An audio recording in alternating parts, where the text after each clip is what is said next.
do I protect myself from what Allah said He's going to test us with? Now the sadness comes because you lost a child. It's normal sadness. The sadness comes because you lost something. True sadness should be when you've missed your obligation up unto Allah. When you missed your obligation unto Allah, you missed Fajr, you should be very sad that day.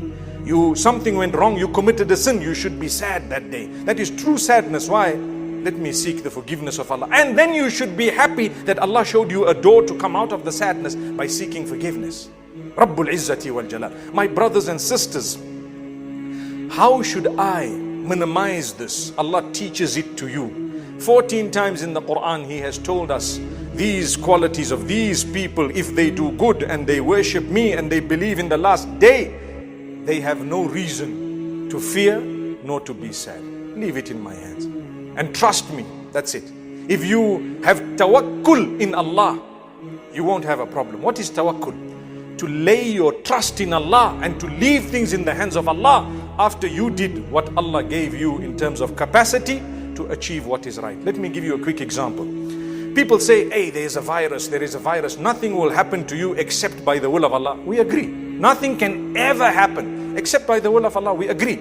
But when Allah has given you the understanding and the capacity to do some form of precaution, some minimum form of protecting yourself, you need to do that. You need to do that because that part, Allah left it in your hands.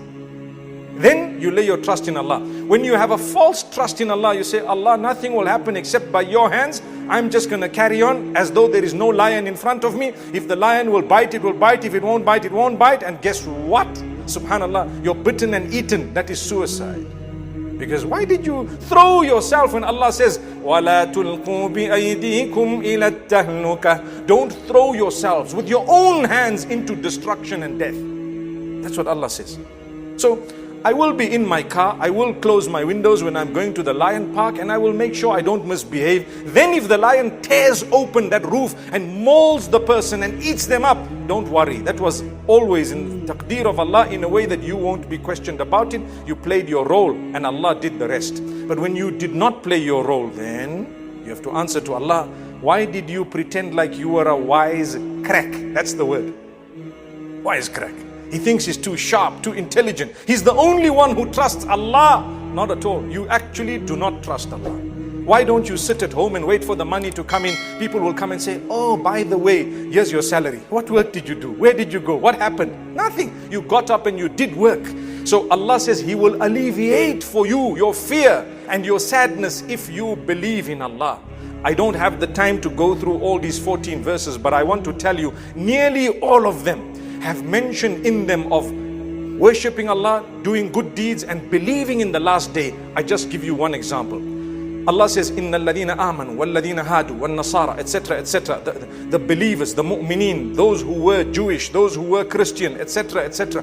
Man amana billahi wal yawmil akhir, whoever believed in Allah and the last day, wa amila salihan, and did good deeds, fala khawfun alayhim wa lahum yahzanun.